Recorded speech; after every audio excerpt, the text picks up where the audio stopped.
Support for the Players, the PopCulturists PlayStation Podcast, is brought to you by Manscaped, the best in men's below-the-waist grooming. Manscaped offers precision-engineered tools for your family jewels. Manscaped recently launched the ultimate men's hygiene bundle, the Performance Package. Join over 4 million men worldwide who trust Manscaped with this exclusive offer for you. 20% off and free worldwide shipping with the code FTP at au.manscaped.com. If my math is correct, and it might just be, that's about 8 million balls. For the Players.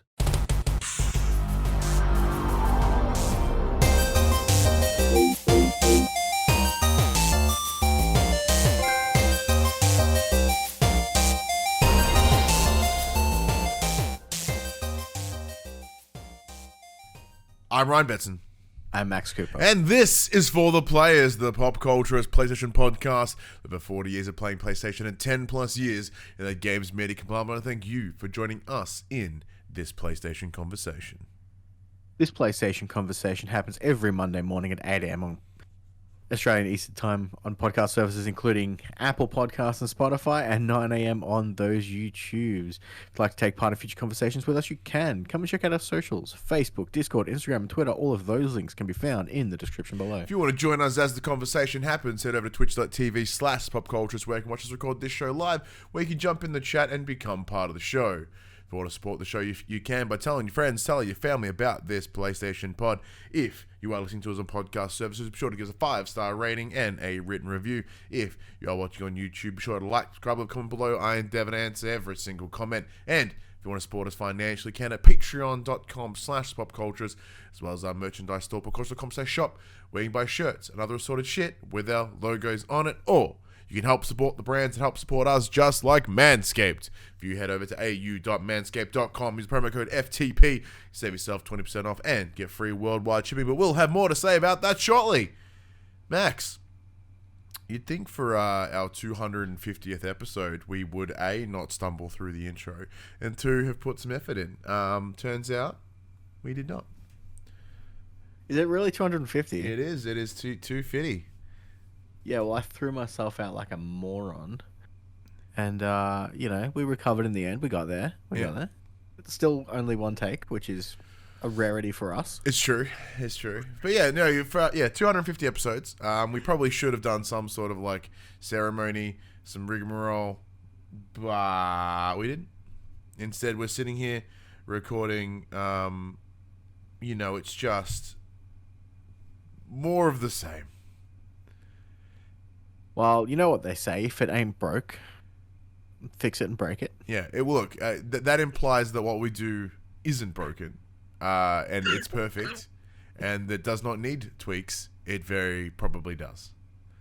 But anyways, we're recording on a Sunday night again, which seems to be, I think that's probably going to be the go moving forward. I think Sunday nights are probably the switch. Anyone that is listening not live on the YouTubes or the podcast, Sunday nights, 8 p.m. is normally the go-to. Moving forward, I think, with our changes in routines and etc., it seems becoming more and more frequent for a Sunday evening. And you seem to be giving it the big thumbs up. Yeah, I mean, like I said earlier, just before we started recording the show, it does allow me that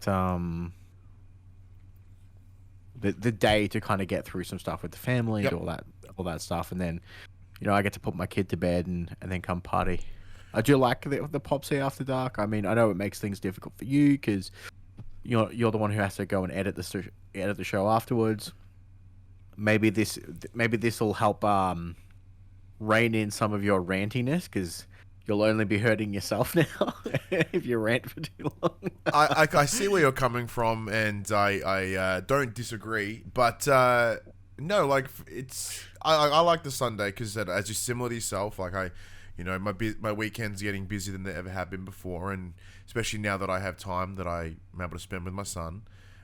So that takes priority. And then with now me working the wrestling shows, so they come in as well, and there tend to be Saturdays, and I normally get my son on a Friday, so all that. And then by Sunday night, like, all right, cool, that's then we can make that work. Except for right now, So we'll talk about how a week has been. So last night there was the DMDU, the show that I work for, did a show here in Geelong, which was cool, which was really fun.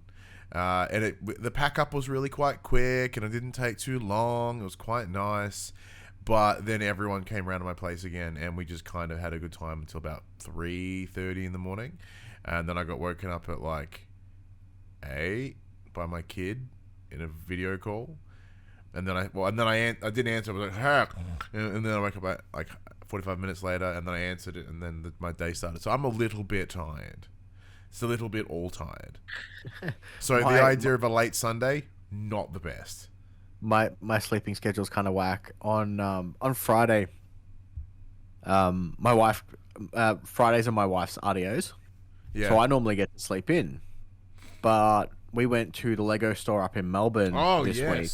So I stayed awake. So I pulled a 24-hour, went to work, got in the car. I fell asleep in the car to Melbourne. I slept for about half an hour, woke up at Melbourne, ran around, went to the Lego store, managed to contain myself and not buy any Lego. Then why did you go to the fucking store?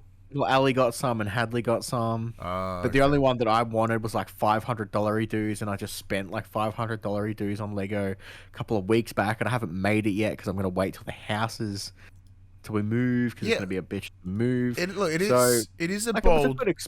It was a good experience, but like we got home at like 3 o'clock in the afternoon, and I was dead. So I fell asleep, and then I woke up, and it was 8 o'clock at night, and it was dark, and I was all disoriented because I don't normally wake up in the dark. And then I'm like, oh shit, I'm gonna have to stay up all night to get my sleeping back on schedule. And then by midnight, I'd passed out again. I slept for like 13 hours. And now I'm all just jacked because everything's out of whack, and my schedule's been completely thrown off. And now you've got to push through because you got work in a couple hours. I got work in a couple of hours. It's gonna be great. Woohoo! Back at it. So, look, I understand why you didn't buy anything from the Lego store, but why do you have to have such a taste in Lego that is in the hundreds of dollars? Have you bought Lego before? Because no, but I mean, because you're like all in the hundreds of dollars. Yeah, but I mean that in terms of you're like you seems like you've only got the high end taste. We're talking like the 500 pluses. I mean, to be fair, I have 5 of the under $100 Lego heads. That's not that. Yeah, it's true. not that that's out true. of place. I mean, I saw like 2 people walk out with the $1,000 Titanic set, and I'm just like, oh, if only. Yeah, I'm way too poor to go there. I'm way too poor to think about going there. I mean, it was good fun. I mean, to be fair, it cost me $40 in fucking parking, so it's probably a good idea that I didn't buy Lego. Where did you park? In Melbourne Central, because we had Hadley and stuff. It was just easy to park as close as possible. All right, I'm going to tell you where to park. It cost you $8. Yeah, the QV building. Not the QV building, but that'll work too. Well, to be fair, and I said this to Ali when we walked in, you get 3 hours of parking in Melbourne Central for $6.50 if you go to the movies. I said to Ali, I'm like, we should have just fucking bought a movie ticket for $12 and then paid $6.50 for parking. It would have been half the price that we paid anyway. Yeah. We've all came out in the end. We've been all nice. All nice. But yeah, look, I'm still itching to build more Lego after building the tall neck. But sadly, yeah, I just the one similar to yourself. It turns out I have a very similar taste in high-end Lego like yourself. I looked for the tall neck in the store, but they didn't have any. Even in the main Lego store, because that's what I would have gotten had it been there. But unfortunately. Yeah, because I'm looking and I'm like, oh yeah, this one looks tempting. Oh nope, this one looks pretty. Nope, it's brutal. It's horrible. Can't do it. But really, what we should be doing instead of time on Lego, we should be playing games. Which I can tell you right now, Max, in terms of what I've been playing this week, I haven't. It does get like that sometimes. Yeah. So my week this week has been a week from hell. In terms of my brain just not wanting to function correctly. So I've had, just a huge, big depresso week. So I just didn't really do anything. I'm just lucky I made it through the week, really. So, you know, if like, did I play any games? No. Cool. But I'm still here. And you know, look, I played Game Dev Story for about 8 seconds, and I was like, and then I stopped. Well, I've been playing Sniper Elite 5. Mm-hmm. There's something... Now, I know for a fact that I'm probably not going to get through this game. The gimmick of the slow X-ray nut shots are going to wear thin at some point. But for now, they're fucking awesome. So inside the settings menu, you can actually jack it up. So it happens pretty much like 95% of the time that you shoot someone. It does that slow-mo cinematic It's like X-ray. the fatalities in Mortal Kombat. Yeah, essentially. And they're great fun. You know, I've saved a few, sent a few as messages. I'm like, this is hilarious. Look, I shot this guy's nuts and they exploded. Or check it out, I shot this guy's face off, literally. His jaw just comes flying off, and they've all got these weird blank stares on their face as they're getting shot. And I have no idea what's going on in the story, to be honest with you. Like, I'm just enjoying running around.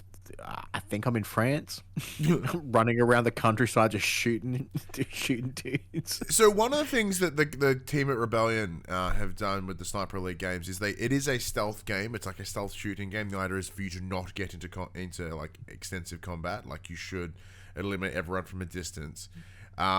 Except one of the things they do is they kind of jack the realism up a little bit and have like, you know, bullet drop and wind and all these different factors. How are you finding all these additional realisms where you have, you tend to play a bit more like you sort of free for all, like, but not quite those rules shooters like Destiny, etc. I am 100% Rambo in this game. I get caught all the time. At the end of a mission, you get a combat report, and it gives you like a cross section of like stealth versus loud, and I think it's lethal and non-lethal. I'm right up in that lethal noisy corner. Well, that makes sense, because even when we talk about how you play Horizon, it's just like and just get in. The bullet drop and the wind and stuff is fairly forgiving, as long as you're like using the in-game mechanics of holding your breath to stop that sway. Generally speaking, you won't miss by much. Obviously, the further the shot, the harder it is to hit it. But generally speaking, it's not too bad. Mm-hmm. I am just playing on standard difficulty, so jacking that up would probably increase those things. The AI, very smart. Mm-hmm. I mean, in game, it does give you all the markers that you need. So when you shoot someone and someone is around to hear it, it shows you a ping on the map of where the sound came from, and it'll warn you whether or not you're being investigated. So you can kind of move away from the shot, from the space where you shot, so you can kind of lure them into a trap. Oh, because like a little hunch thing, isn't it? Yeah, so this is my first foray into this series.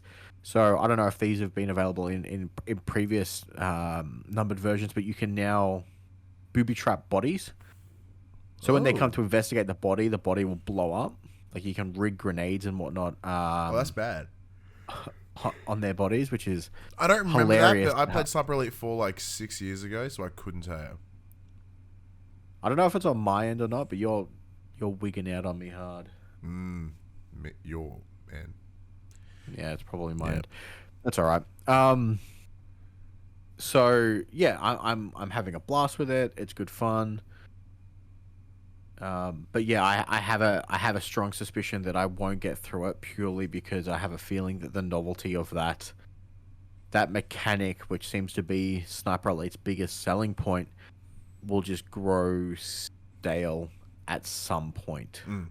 Yeah, it does tend to have like a shelf life before it starts to really, lose its kind of oomph, I guess. Yeah. Which is a bit rough. But look, for that short window of time, it is a ton of fun. Even then I'll come back. But it's one of those games you probably could pick up here and there and just jump in for a little bit and have do a couple shots and then go, and then just wander off again, you know what I mean? Come in and out. Yeah.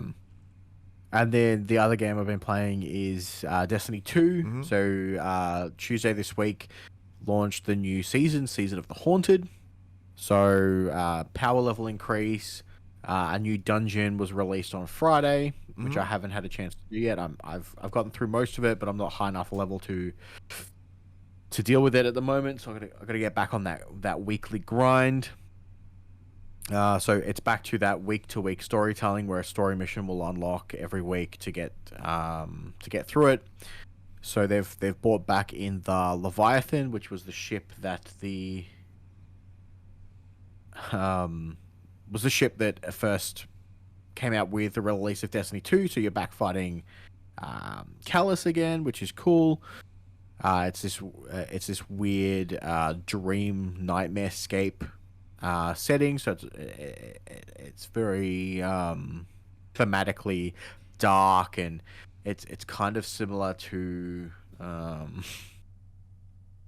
the Upside Down from Stranger Things, which is kind of cool. Yeah, so I'm slowly grinding through that and getting back into that. Fantastic. That's good. But yeah, because is there a new future, a big update for Destiny, or everything kind of quiet for the moment? So this year, they're just doing seasons. I don't believe there's like a major DLC, but with each of the new seasons, they're revamping all the old class types. So when Witch Queen first released, they released what they referred to as Void 3.0, where the Void subclass has got a major overhaul to bring them in line with the Stasis subclasses, which they brought in with the previous DLC. Because the way they work is completely different to how they originally worked. There's new aspects, there's new grenade types, new melee ability skills. So every time a new season comes in, they're going to be revamping one of the older elemental subgenres. So we've had Void. This one was Solar. So all the Solar supers have been changed up a little bit. How the classes work has been changed. They've added new mechanics in the Singed and the Singed and Ignite, Scorch and Ignite, I think it is. Yeah, I think Scorch. Yeah, that rings a bell. And then obviously next season in 3 months' time, we should get the Arc 3.0 update. That will change. That'll bring the last subclass into line with the rest of them. So it's cool. It's a substantial update, but it has gone back to that week-to-week storytelling of that, how they structured their seasons, as opposed to when Witch Queen dropped, it had a whole new campaign to play through in one go. This is that once you've done your weekly mission, it's locked out until the next weekly reset, and then you get the next mission, and you go on from there. So a little bit of a change of tactic there, which is... Yeah. Beautiful. Well, yeah, seeing as I played Dick this week, kind of ends that in a bummer, and you've bumped it. Is there anything else of note? You've been pretty good, just that? That's pretty much it, man. It's weird. As we discussed, we have a backlog of games we really should be touching, and instead, I'm playing nothing, and you are just playing things here and there. Yeah. What do we need to do to reinvigorate ourselves to go back to what we've missed? I don't know what it is. I will boot up Horizon, on a weekly occasion. Be like, maybe this is when I'm in the frame of mind to play it. But it's weird. It just hasn't clicked with me. And by all accounts, with how much I love the first game, it should be there, but I don't know what it is. I'm just not feeling it. Yeah, no, I understand that too. And even the other day, I booted up Red Dead. That's the game that's been pulling me the most recently. I'm like, oh, cool, I want to play this. Yep, sweet, fun. No, even I played the other day. It's like, I found myself lately becoming more and more of a social gamer, where I'm not playing those single player games. I'm always in a group, playing with friends, or at least in a chat. And that tends to get me sidetracked. You've been doing that for as long as you've been on the show. It's pretty much your main way of playing. But normally I can turn off and play a single player game. But it's just lately it's been weird. Yeah, for me, I've not really been doing anything. I mean, sometimes life does get in the way, and things are pretty hectic at the moment. So yeah, that's so good. Look, speaking of hectic, let's get into the ad read. Where's my button? There it is. Max. People may or may not be aware, the kind folk, the lovely people over at Manscaped do support this show each and every week, at least for the last couple months, and that means we get to sit here and talk about all the things that they are offering. And as we are heading into the colder months, and every man knows that they don't look their best in the cold, but Manscaped is here to help out you fellas and your fellas. With a well-trimmed bush, it won't matter how cold it is outside because you'll still look great. Wait, I lost my spot. There it is. Join the 4 million men worldwide using Manscaped by going to manscaped.com for 20% off plus free worldwide shipping using the code FTP. And that's not just on the individual things, Max. We're not just the ball wipes that you love, the face razor, the manicure set. It includes the big box packages. This is where I pass it to you. Oh, I was gonna wait. I've clearly established that there's 4 and 4, but apparently you can't count. Nope, because I have it. I don't have it shaped that way. That's okay. It's time to bundle up with Manscaped's Performance Package 4.0. Inside this package, you'll find their Lawnmower 4.0 trimmer, their Weed Whacker ear and nose hair trimmer, which is fantastic. I used it last night. A Crop Preserver ball deodorant, Crop Reviver toner, Performance Boxer briefs, and a travel bag to hold all of those goodies. All you need to make your balls a priority. This fourth generation. I was going to come in to fucking follow you. This fourth generation trimmer features a cutting edge ceramic blade to reduce grooming accidents thanks to their advanced skin safe tech. Keeps your balls safe, Max, which is important. Sharp shit down there, not the best idea, but thankfully with Manscaped, you can do it with the skin safe tech. It also gives you the ability to turn on the 4000K LED spotlight on and off when needed for a more precise shave. Plus, it is waterproof. So, if you are wanting to shave your dick and ball bag region, but the power's gone out and it's somehow raining inside. It's raining inside. The only thing you can still at least use your Lawnmower 4.0. So that's right, rain or shine, that Lawnmower 4.0 works to keep your apples crisp. Manscaped has also moved beyond your Down Under by releasing their Ultra Premium Collection. This is their full body collection, including shampoo, body wash, moisturizer, deodorants that will have you smelling sweeter than the autumn air. Hey, now, Max, but you sitting there with your lovely trim ball, your front area, maybe your butt, your undercarriage, and then you're smelling good, your shampoo's all that, your deodorant's all nice, but you got to keep that front area in something. And that's right, this month, Manscaped launched their Boxers 2.0.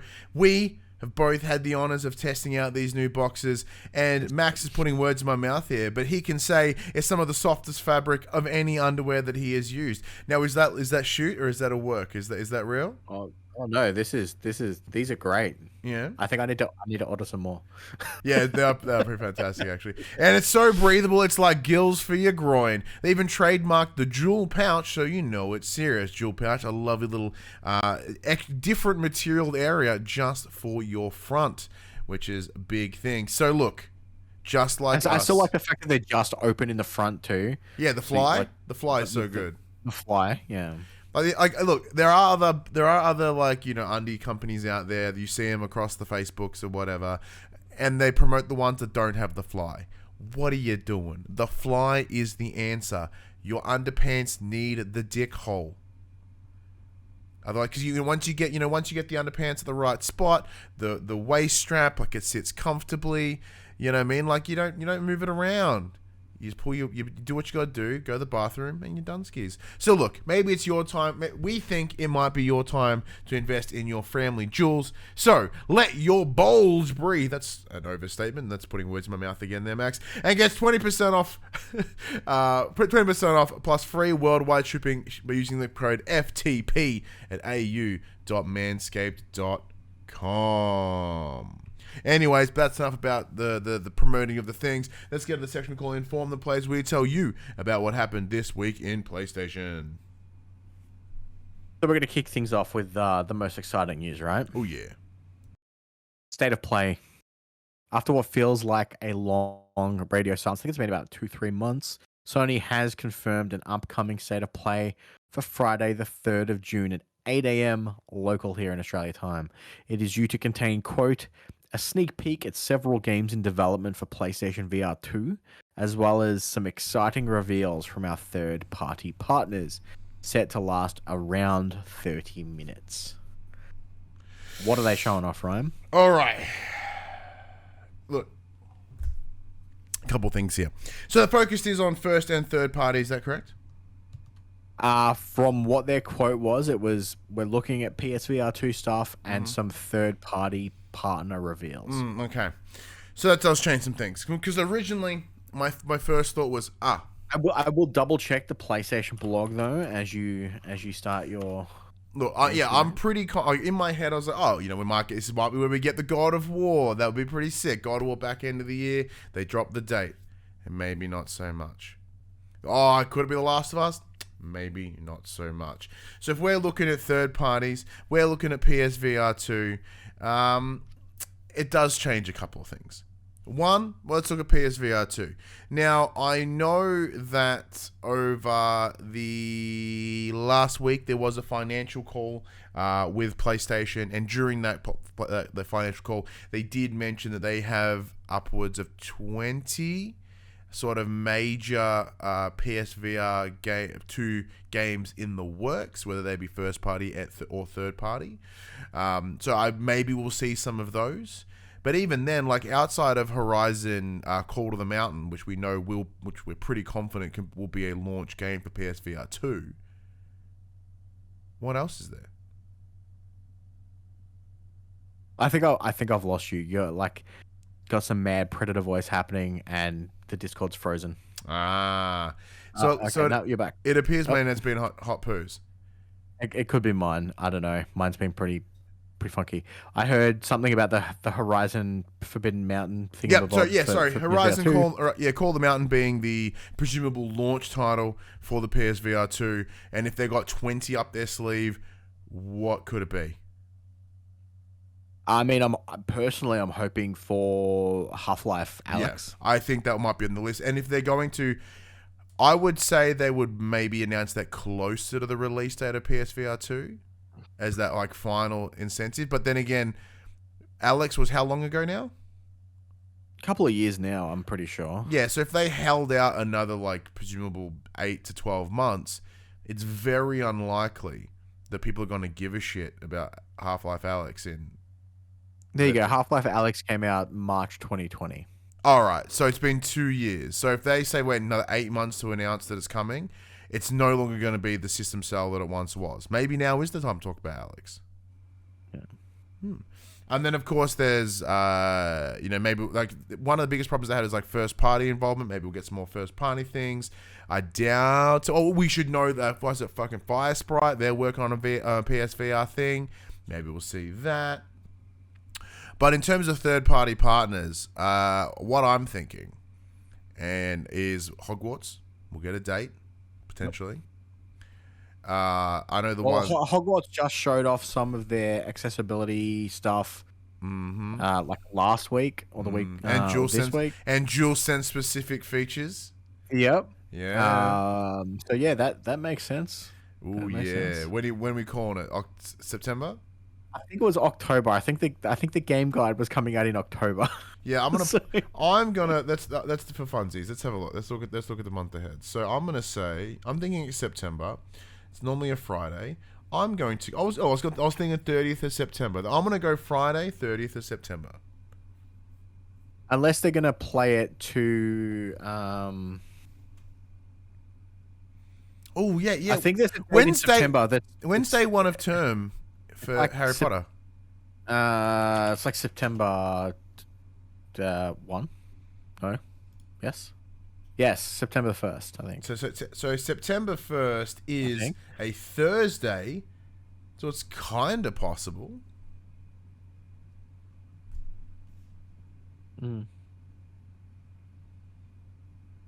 Okay, that would work. I think from a themed standpoint.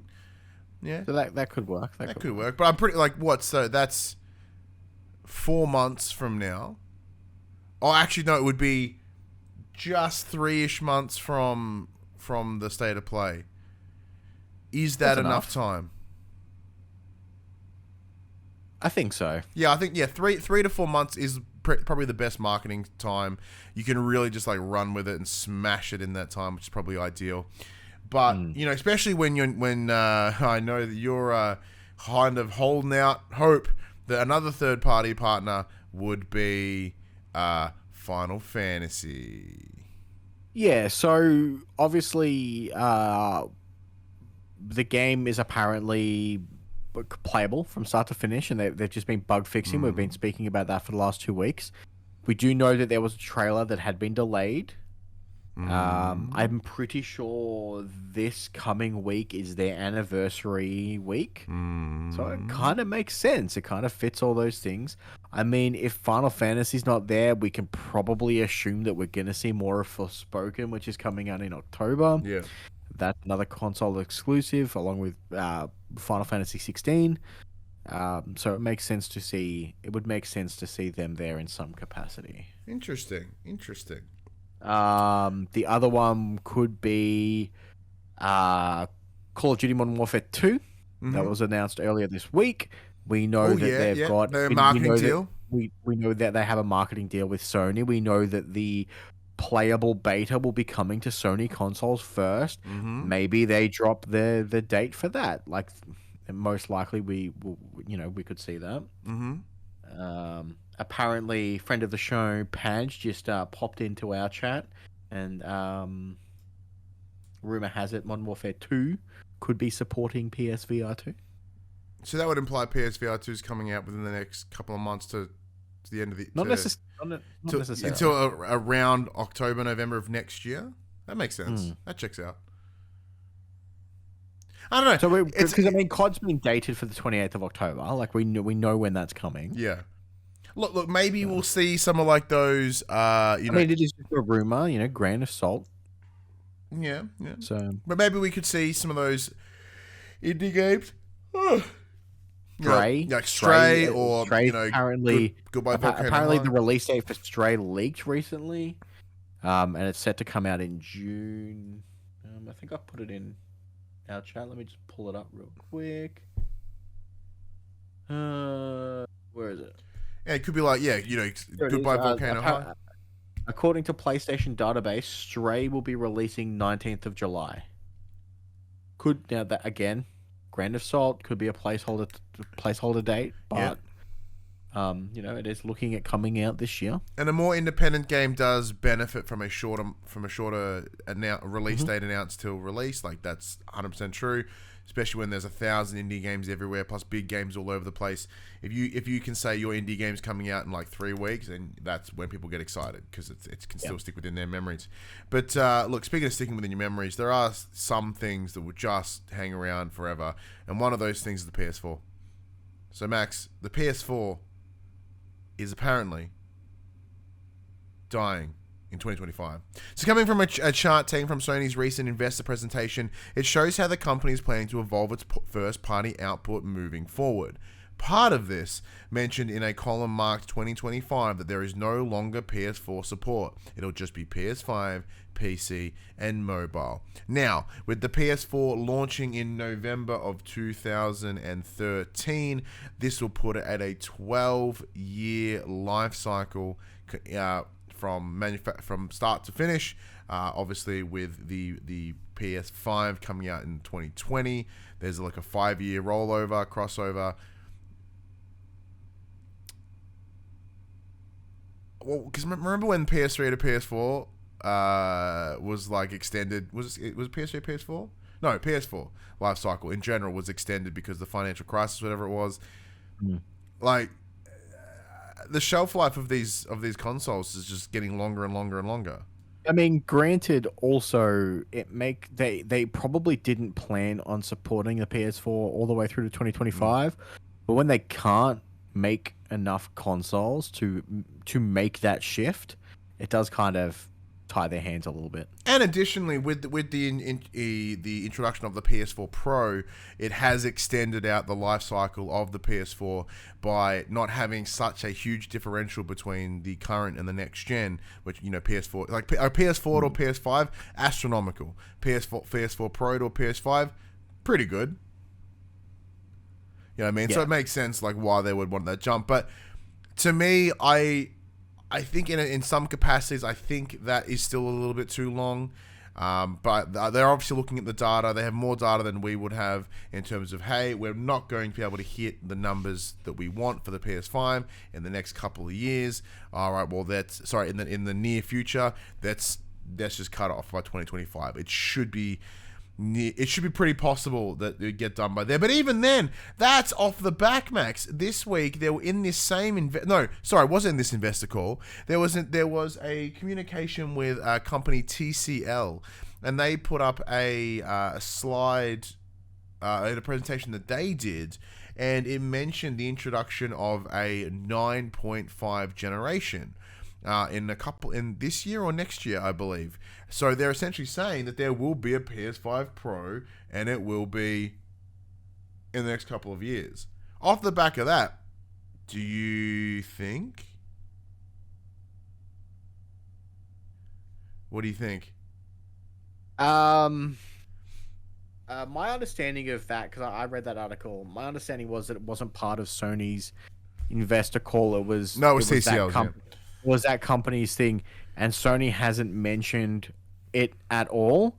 So is this them just predicting based on previous years that there would be a model within the first few years, and that just makes sense to them? Or is this something deeper? Because it seems odd that they're like, yeah, let's make the Pro, but we still can't meet demand on the consoles that we should be selling now anyway.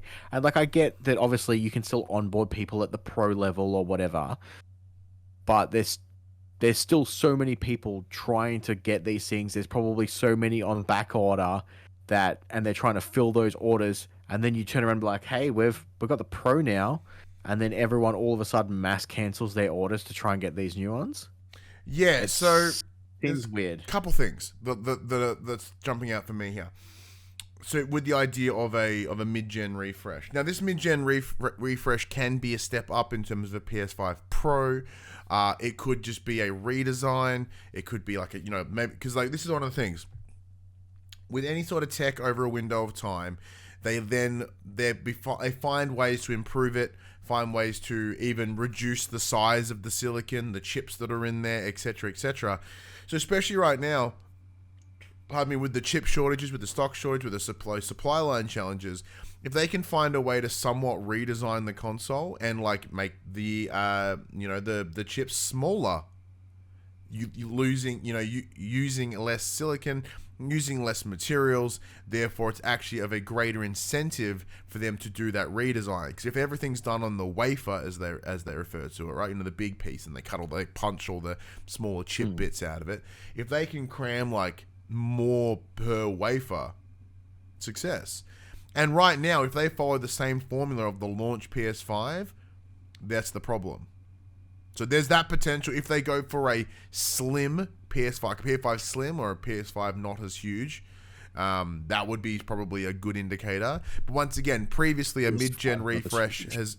Yeah, that's the official title. Like the PS5...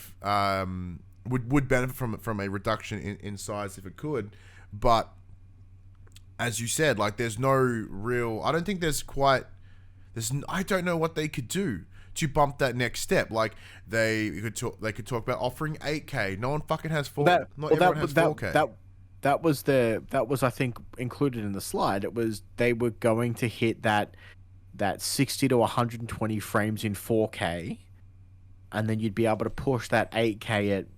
I would presume they would be able to get like 30 frames. Yeah, and it's what right now we still can't entirely get 4K 60.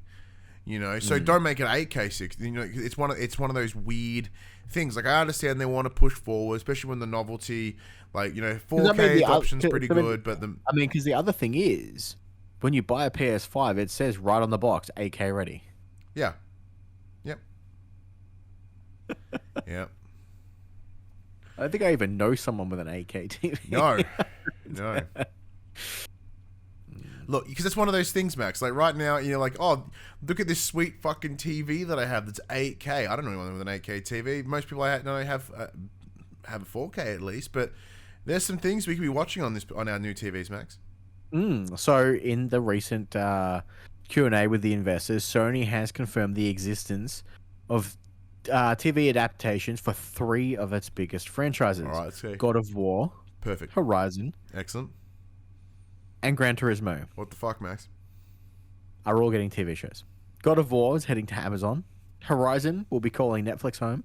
And no one wants to play with Gran Turismo yet. Nice.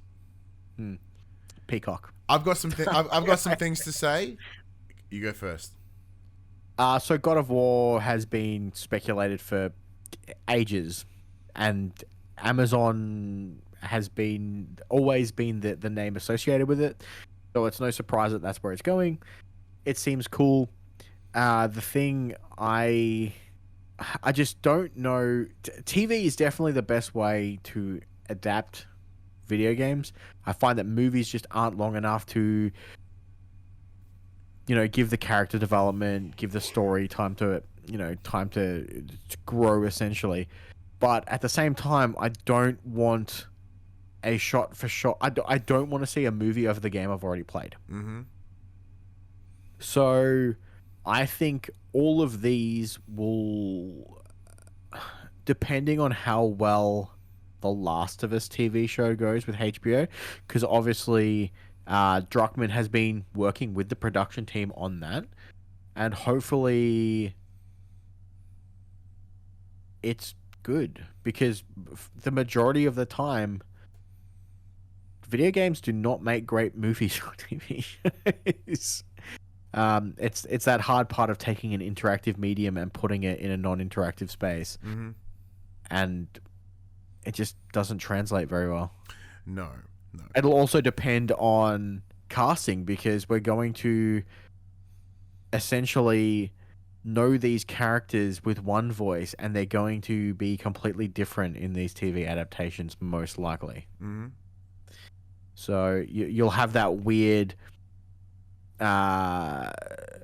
What's the word? What's that thing that I'm looking for? That's you've got one. You got your idea of what they sound like in your mind, but they don't look the way they sound. Mm-hmm. Mm-hmm. It's kind of thing, as I so eloquently put it. I don't know what the fuck a Gran Turismo movie is going to be, because those games don't really have a quote unquote story. You kind of just do the races to unlock the cars, and you just get better.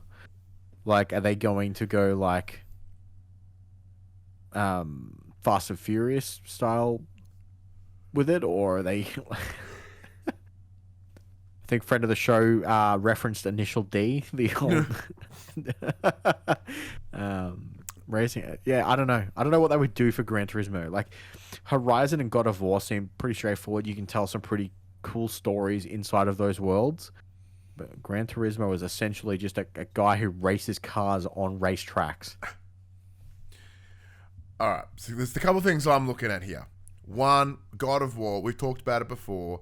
About how I would love to see it. I'm excited. If it was me, I would set it in the Norse, which would allow then flashbacks to the Greek, which would be cool. I think that would be a much better setup for a show. It's great character. The show's built on character development. It makes sense. Horizon, fantastic. It is such a beautiful world that I think you can really expand upon. As long as you get that redheaded chick that would smash Jon Snow in Game of Thrones, then everything's coming up Millhouse. Gran Turismo. I'm going to throw something out there, Max. If it was me, I don't think this is a story-based show. Well, are you thinking like Top Gear? Yes. Because think about it. So in terms of the reputation, the history that is Gran Turismo, and it's incredibly encapsulated in Gran Turismo 7, it is made by people that love cars. and the ins and outs of cars, all of it, right? You can see the passion of the team. So, and that comes true with the fans. You know, Gran Turismo has been one of the biggest names in racing simulation games forever, for like 20 years, right? So if you make a series called Gran Turismo and it is all about, you know, not kind of like Top Gear, and it's about, hey, check out this awesome sweet car, and they break it down into its parts and they chuck it on a track and they, you know, run it the best they can, and maybe not in the same vein of silliness that like Top Gear did, but maybe more of a show about cars for car enthusiasts.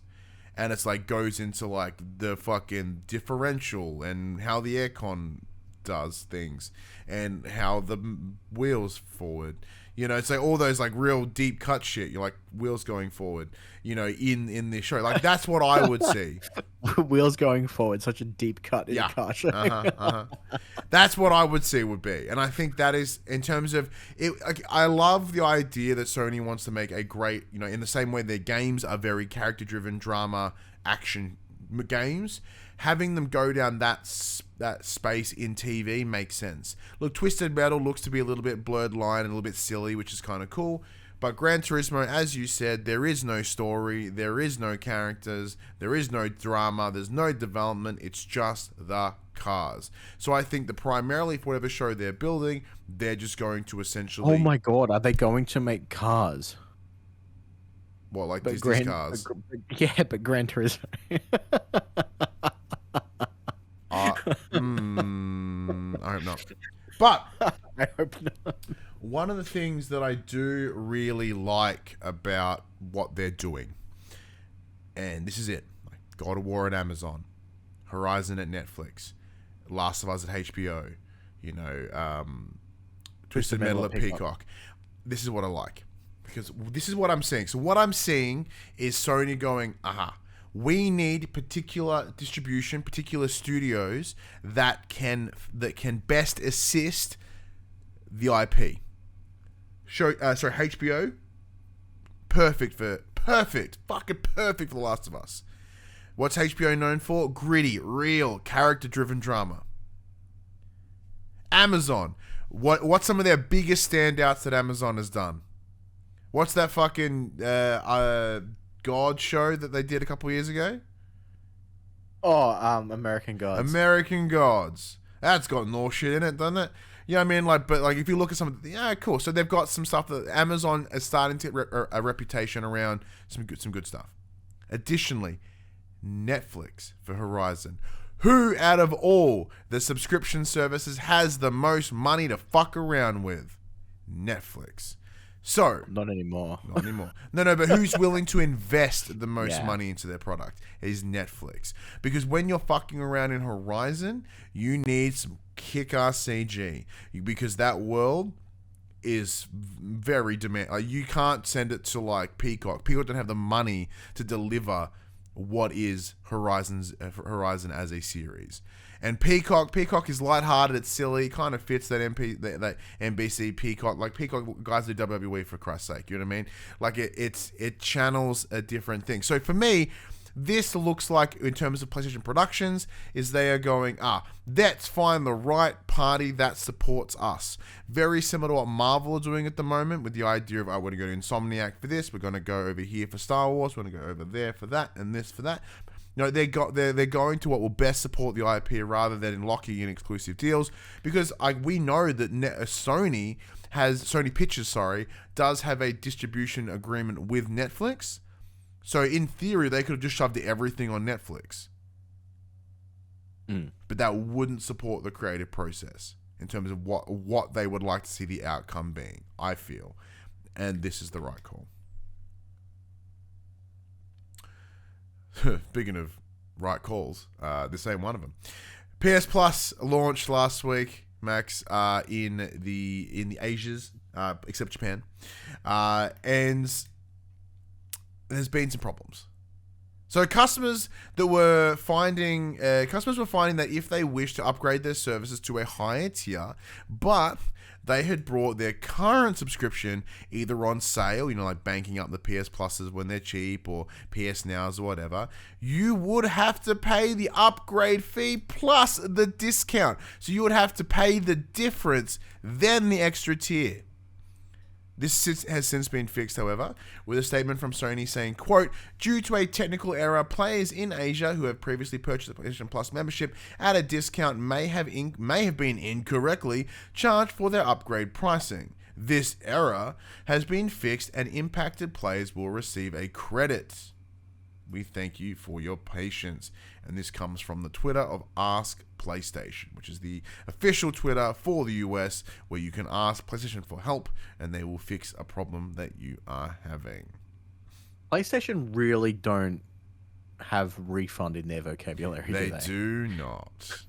Like, they've 100% overcharged you and they don't give you your money back. They're like, you can kind of sort of have it back, but you still have to spend it with us. Yeah. Like, oh, we already gave it to us, so fuck you. Yeah. Like, well, you pulled it out of my wallet. Yeah. Yes, that is true, but we're giving the money back to you. Are you really? No, we're not really.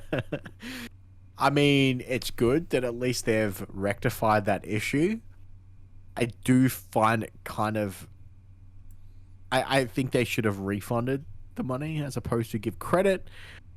But obviously it is what it is, and at least you're getting something back to a degree. This wasn't an error.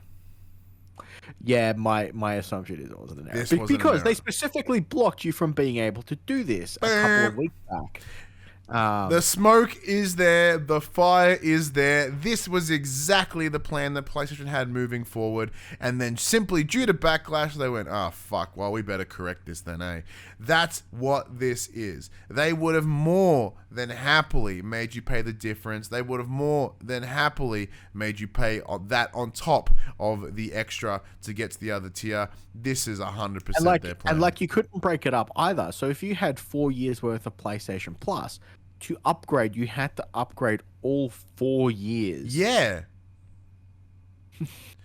That is fucking dumb. They essentially just went out of their way to shaft the people that had stacked their PS Plus. Yeah. Sony are just... They have such dumb things here and there. Like, it's just... Oh... painful. But then they back it up because now you have all this credit on your account because they overcharged your PS Plus. But it's cool. It's days to play this week, Max. So a bunch of digital games are much cheaper on the store. There's a big, huge sale. Physically, there's games for sale. There's controllers that are marked down. There's PSVR, Bundaroos, all the things you'd want with PlayStation all on a sale. You grabbing anything? Look, I want the purple controller. I have 3 PS5 controllers. I'm good. Yeah. Look, I want to... I actually need to talk to Ethan about getting my third controller. Yeah.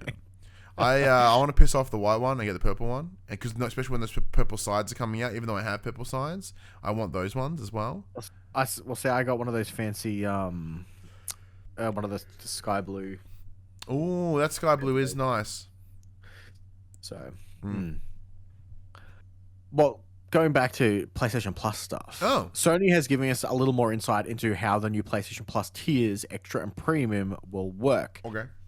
So the game selections for both of these tiers will change over time, as we knew, but now we know when these refreshes are going to happen.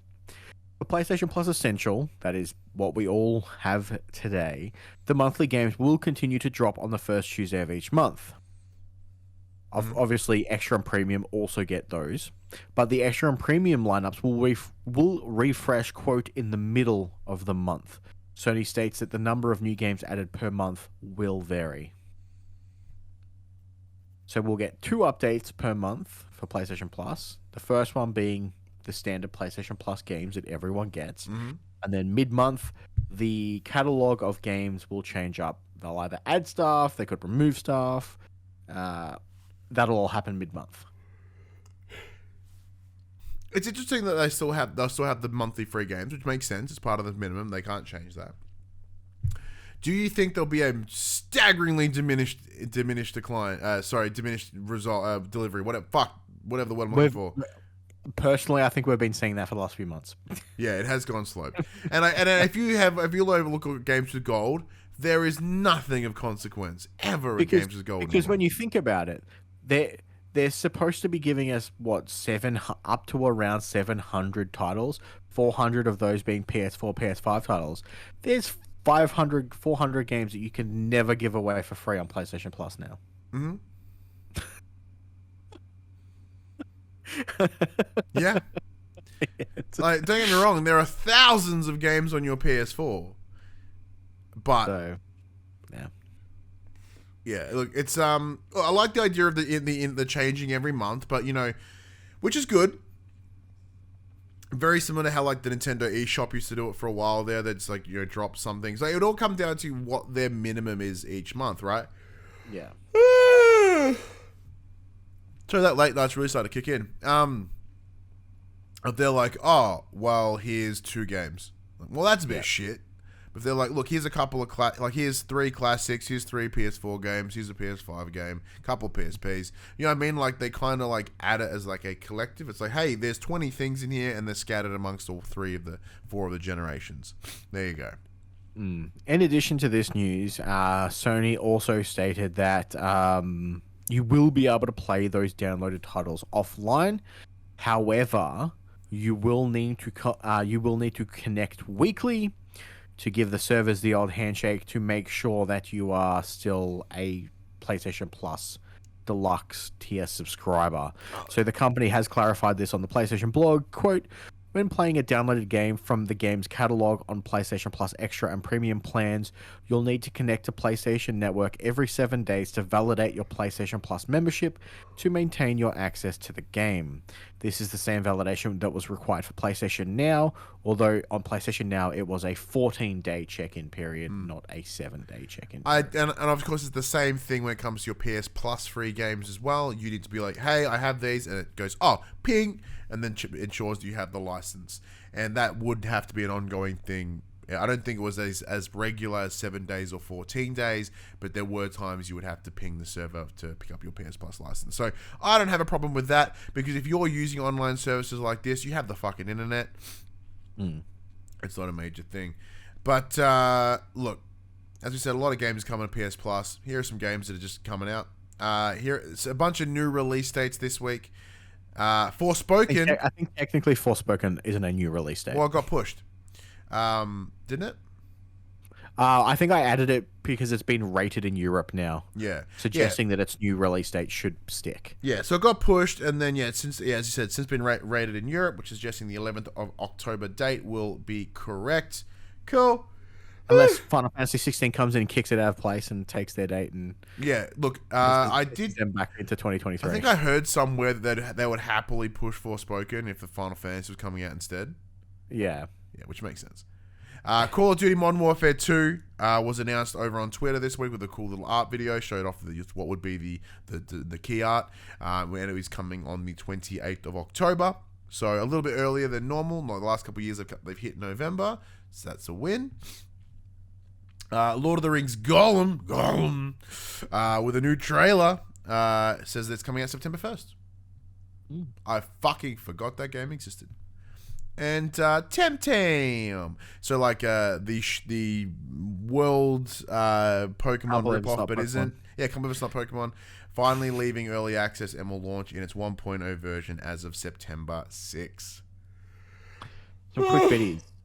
Rumor has it that Killzone VR was in development, but could have moved to PSVR 2. That's cool.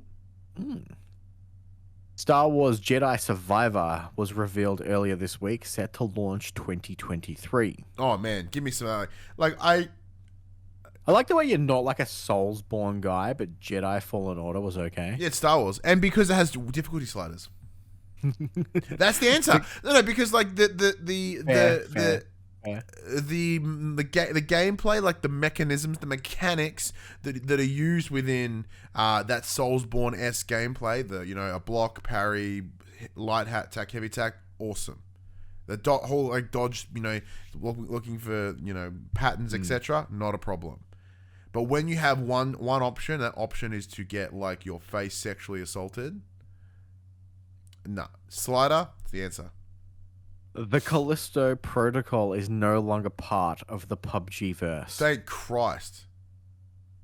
PSVR 2 will have over 20 major launch titles. Yeah, throwing back to what I said before. Bing, bang, bang, bang, bang, bang. The Quarry will be missing its online multiplayer at launch, but will support local multiplayer. The game releases on the 10th of June, with its online support set to arrive on the 8th of July. Holy shit, that's like 2 weeks away. Yeah. Damn. And a big one, God of War Ragnarok has been rated in Korea. What? I don't know. I don't know what that means. I had to look into it. I went onto Korea's ratings website. I was wondering if their process just fucking took way longer than anywhere else in the world. That's why all these rating leaks come from Korea. No. And turns out their website can't be fucking translated properly, so I don't know. Who knows? Maybe they just give less shits than maybe they need like 6 months in advance notice to rate something properly. Well, I was listening to another podcast this week, which is Sacred Symbols. They were talking about the process for getting your game rated. Now, of course, you don't always have to provide the game to be rated. You just have to say, "Hey, the game is the following." Like there will be violence, and it'll be a medium level, and it will be like this. So, like, hey, there will be sexual references. They're about low, medium, or high, and they'll refer to this. But if you submit your game and what you've provided as information around those guidelines is inaccurate, apparently it will just like shaft your game. So in terms of you cannot build the game, put it in for classification, and then just can keep working on it, and then add a bunch of more violent shit, because what you submit has to be accurate. So there is a little bit of safety in knowing that a game, when submitted to be classified, is looking pretty good in terms of its reveal. But whose classification board is that? Is that the US classification I believe that board? would be the US. Because that may not be the same in Korea. It's but definitely not the same here in Australia. But why would you submit it separately? Why would you be like, oh, well, let's do Korea now, we'll do Japan in a couple of months, I mean, do who US knows? in 3 months? That's what I mean. That's why I had to look to see if I could find out, like, because all these leaks that come out where it's like, oh, a game has been rated, it's always Korea. Yeah, Australia's done a couple. Like, are Korea just like super lax in their security when it comes to shit like that, or is it one of those things where it just takes so long to get anything rated in Korea that they just have to get a head start? Potentially, but like I don't know. Yeah, maybe it's because their website's so aimlessly translated. Who knows? No idea. Upcoming titles, Max, because we still haven't had a top 10 best-selling games in a very long time. Fuck Sony. First of all, Sony PlayStation decided to stop doing the drop, and now they stopped doing the top 10 best-selling games in Australia. Disappointing. Upcoming titles: 31st of May, SnowRunner on your PS5. On the 1st of June, Silt, PS5 to PS4. Thought it was Slit. I'm like, that sounds like a very inappropriate game. 2nd of June, got a couple. You got Behind the Frame, The Finest Scenery on PS4. Gigapocalypse on PS4. Graviator Recharge, PS5 and PS4. Soldiers, SOULDIERS, PS5. Surface Rush, PS5, PS4. 3rd of June, Super Perils of Baking. Speaking of Sacred Symbols, that game is made by Colin Moriarty Studio. Wonder Boy Collection on the PS4, and that is it. So look, Max, when you're like, oh, what, there's 700 games won't be available on PS Plus. Guess what? There's 6 more that will be able to make you way to PS Plus. Will you be disappointed? Yeah, Damn right you will be. A Wonder Boy Collection. Yeah, I'll play some Perils of Baking. Why not? It's because I like Colin and I like his studio and stuff, so I might check that out. But other than that, I say that knowing full well that I won't. Because, like, in my basket on my PS4 right now, I have a game called Serial Cleaner, which is like $3, and I've been spotting it. I see it all the time, and I want to play it. Apparently, so it's essentially like a 2.5D sort of game where you got to, your job is to break into places and clean up murder scenes. Break. Okay. So like the idea is that someone's like, hey, this person, you know, like in Pulp Fiction, right? You know, the Harvey Keitel's character. Same concept. You've got to dodge police. You've got to, you've got to get in, get your job done, and get out. That sounds mad. I was always going to pick it up on Switch because that's where I see it on sale the most. It's like $3. I'm like, maybe. Secondly, I have the Disney collection, you know, which is the Aladdin and Lion King game. Because I grew up playing both those, and that has the right amount of nostalgia, and I've never finished either of them because I was an incompetent gamer as a child.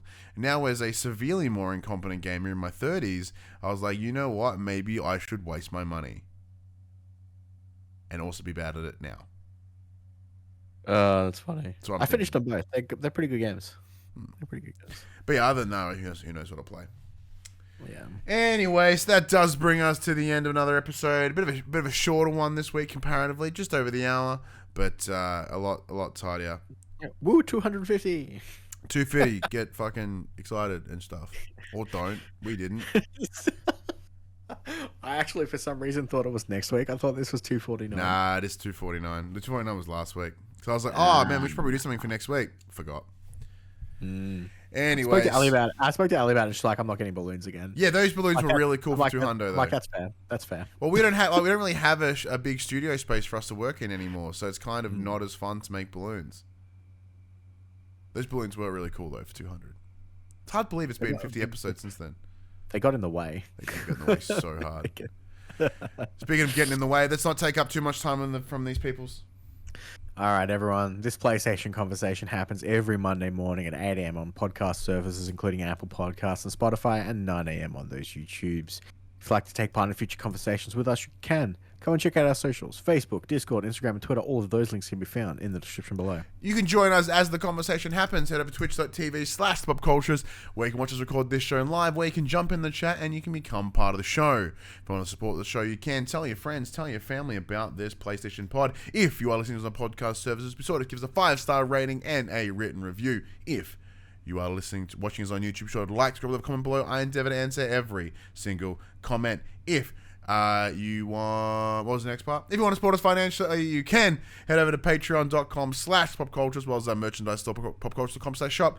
We can buy shirts and other assorted shit with our logos on it, or you can help support the brands, help support us, just like Manscaped, by heading over to au.manscaped.com. Use the promo code FTP, save yourself 20% off, and get free worldwide shipping. But until next week, I'm Ryan Betson. I'm Max Cooper. And that was For the Players. Almost forgot my own name. Yeah. Sound like a black what? Yeah, 250 episodes. 250 episodes, still doesn't know his name.